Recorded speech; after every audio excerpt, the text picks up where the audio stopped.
Eu não entendi. Deixa eu ver se eu entendi. Essa hora agora e a de meio-dia é a hora o quê? A hora do almoço? É a hora? É a hora mais boa. Hora mais boa. Qual é a hora mais boa? Deixa a hora de ir embora. A hora de ir embora. A de almoço é a hora boa. E agora é a hora mais boa do que a do almoço.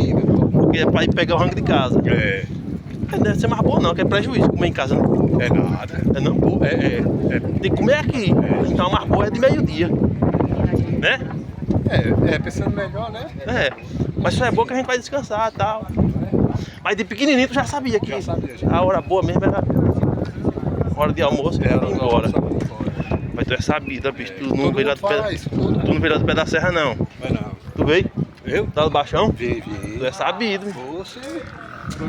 Tá vendo aí, pessoal? Ó, ele diz que a hora boa é meio-dia e a mais boa é a hora de ir embora. Onde a gata chora, nós se alegra.